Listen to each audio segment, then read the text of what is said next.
We all experience fear. It's a feeling that can grip us in the middle of the night or sneak up on us during the day. It can be triggered by a specific event, or sometimes it just lingers in the background, a constant companion. It's a natural human emotion.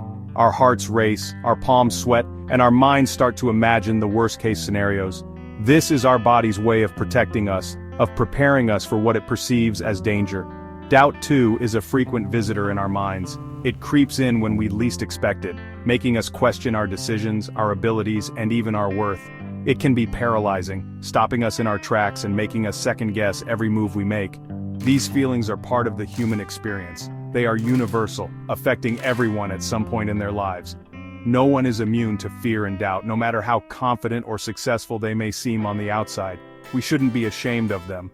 Acknowledging our fears and doubts is the first step towards overcoming them. It's okay to feel vulnerable, to admit that we are scared or uncertain. This is what makes us human. Fear is like a shadow. It follows us everywhere. No matter how fast we run or how far we go, it is always there, lurking in the background. But just like a shadow, fear is not real. It is a projection of our mind, a creation of our thoughts. It whispers worries in our ears. Doubt amplifies those whispers, turning them into a deafening roar. It makes us question our abilities, our decisions, and our worth. It can be overwhelming, making us feel small and insignificant. It makes us question our abilities. We start to doubt ourselves, to think that we are not good enough, not smart enough, not capable enough. This self-doubt can be crippling, preventing us from taking action and moving forward. But here's the truth. Fear and doubt don't have to control us. We have the power to choose how we respond to these feelings. We can let them paralyze us, or we can use them as fuel to propel us forward. We can choose to face them. We can choose courage. Courage is not the absence of fear, but the willingness to act in spite of it. It is the decision to move forward, even when we are scared, even when we are uncertain. Fear and doubt may always be present. They may never completely go away, but they don't have to dictate our actions. We can acknowledge their presence, but we don't have to let them control us. But they don't have to dictate our actions. We can choose to act in spite of them, to take bold steps towards our goals and dreams. We can choose to be brave, to be resilient, to be unstoppable. We are stronger than we think. We have the inner strength to overcome our fears and doubts, to rise above them and achieve greatness. We just need to believe in ourselves, to trust in our abilities, and to keep moving forward. We have the power to choose courage. Every day, we have the opportunity to face our fears, to challenge our doubts, and to take bold steps towards our dreams. So let's choose courage, let's choose to be brave, and let's choose to live our lives to the fullest. Fear can be paralyzing. It creeps into our minds, often unnoticed, and takes root in the deepest corners of our thoughts. It can start as a small, nagging feeling, but if left unchecked, it grows and spreads, wrapping its tendrils around our confidence and our dreams. It can keep us stuck, immobilized by the weight of what-ifs and worst-case scenarios. We find ourselves trapped in a cycle of overthinking and hesitation, unable to move forward or take action. It whispers, "What if you fail?"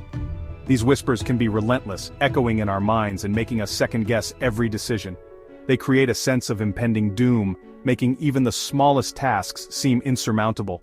It makes us believe we're not good enough. Doubt reinforces these fears, feeding off our insecurities and magnifying them. We start to see ourselves through a distorted lens, one that highlights our flaws and minimizes our strengths. It tells us we're not ready. It convinces us that we need more time, more preparation, more validation. This constant need for reassurance keeps us from taking the first step, from even trying. It makes us question our dreams. We start to wonder if we're aiming too high, if our goals are unrealistic.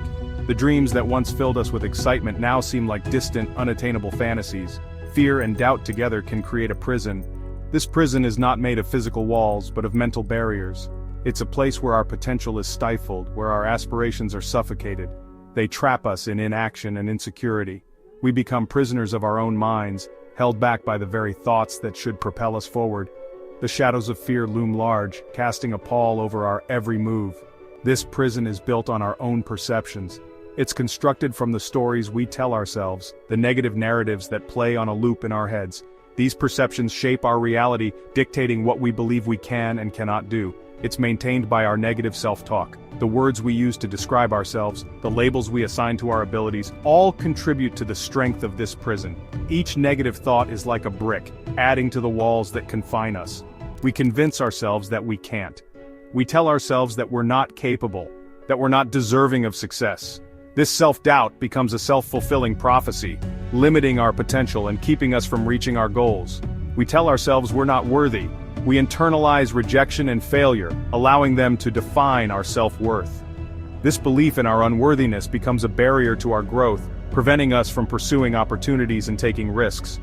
But what if we challenge these thoughts? What if we question the validity of our fears and doubts? By examining the roots of our insecurities, we can begin to dismantle the prison we've built for ourselves. What if we chose to believe in ourselves?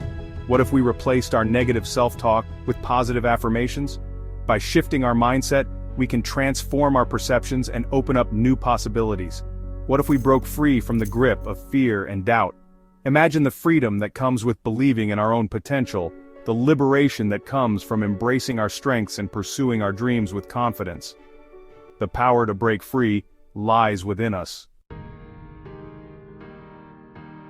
Courage is not the absence of fear, it's acting despite fear. It's acknowledging the fear, but choosing to move forward anyway. Courage is a muscle. The more we use it, the stronger it gets. Every time we face our fears, we build courage. We prove to ourselves that we are capable. Courage is about taking small steps. It's about doing one thing each day that scares us. It's about challenging our limiting beliefs. Courage is a choice. It's a choice we make every single day. It's a choice that leads to growth, freedom, and a life lived on our own terms. Consider the story of Malala Yousafzai, a young girl who dared to dream of education in a place where it was dangerous for girls to even go to school. Malala faced threats and violence, but she refused to be silenced. Her courage inspired the world. She showed us that even in the face of fear, one person can make a difference. Malala's story reminds us that courage is not reserved for the extraordinary, it resides within each of us. We all have the potential for incredible bravery. Section 5. Embracing Vulnerability, a Journey of Self-Acceptance. This journey is not a straight path but a winding road filled with moments of doubt, fear, and ultimately profound growth. It's about learning to love and accept ourselves, flaws and all. Courage isn't always loud and bold. It often manifests in the quiet moments when we choose to face our inner demons. It's in the silent battles we fight within ourselves, the ones that no one else sees. Sometimes it's quiet and personal. It's in the moments of reflection when we sit with our thoughts and confront our deepest fears. It's in the act of journaling our feelings, meditating to find inner peace and allowing ourselves to be still. It's about embracing our vulnerabilities. It's about holding space for our emotions, acknowledging our pain, and understanding that it's okay to not have all the answers. Vulnerability is the birthplace of creativity, innovation, and change.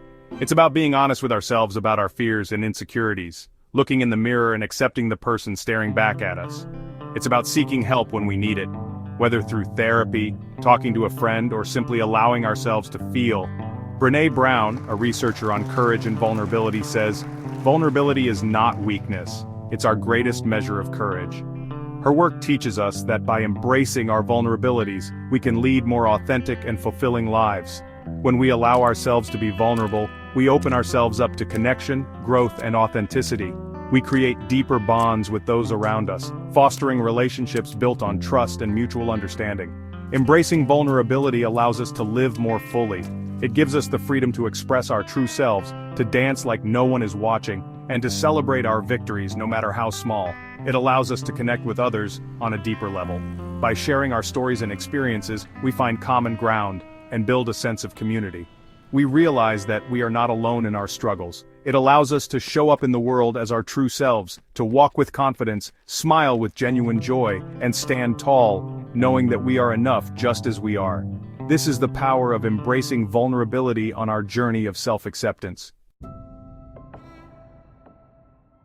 Section 6. The Ripple Effect of Courage. Courage is contagious. When we choose courage, it inspires those around us. It shows them that they too can overcome their fears. When we speak our truth, we give others permission to do the same. When we chase our dreams, we encourage others to follow theirs. Our acts of courage, big or small, create a ripple effect. They have the power to inspire and uplift those around us. We never know how our courage might impact the lives of others. Section 7. Cultivating courage. Tools for the journey. Cultivating courage is an ongoing journey. It requires us to develop tools and practices. Mindfulness, for example, helps us become aware of our thoughts and feelings. Positive self-talk is crucial. We must replace negative self-doubt with affirmations of strength and capability. Surrounding ourselves with supportive people is also essential. Remember, fear is temporary, courage is forever.